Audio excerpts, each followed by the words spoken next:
Вақтадағы өмір сырт көзге тыныш сияқты. Бірақ ішіне үңілсең, әр адамның өз жарасы, өз сыры бар. Гүлнар апай бұл жерге 45 жасында келді. Асханада повар.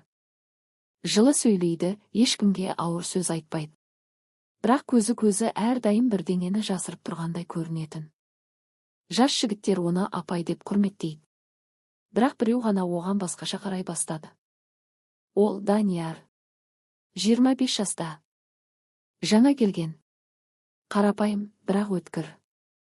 Бір күні түнгі сменада асханаға кіріп келді. Апай, шай бар ма? Деді. Гүлнар басын көтерді.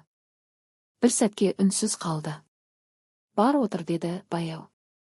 Сол күннен бастап бәрі өзгерді. Данияр күнде келеді. Әңгіме айтады. Күлдіреді. Гүлнар апайдың жүзі де өзгерді, бұрынғыдай мұң емес, жылулық пайда болды. Бірақ вақта деген өсек тез тарайтын жер. Повар апай мен жас жігіт деген сөздер шыға бастады. Гүлнар бәрін естіп жүрді. Бірақ тоқтамады.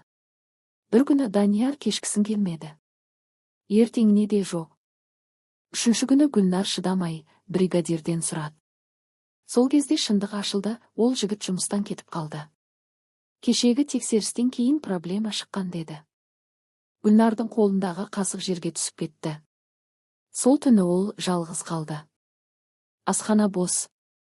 Пештің жарығы ғана жанып тұр. Сол кезде есік ашылды. Данияр кіріп келді. Кетіп бара жатырмын, апай қоштасайын деп келдім деді. Гүлнар үнсіз тұрды. Сізбен сөйлескен күндер маған анамды еске салды деді Данияр жай ғана. Сол сәтте Гүлнардың жүрегі шым ете қалды. Анам ерте қайтыс болған, сізбен сөйлескенде бір түрлі жылы болатын деді ол. Гүлнар көз жасын жасыра алмады. Ол басқа нәрсе ойлаған еді, ал бұл жігіт тек жылулық іздеген екен. Бақытты бол, балам деді әрең.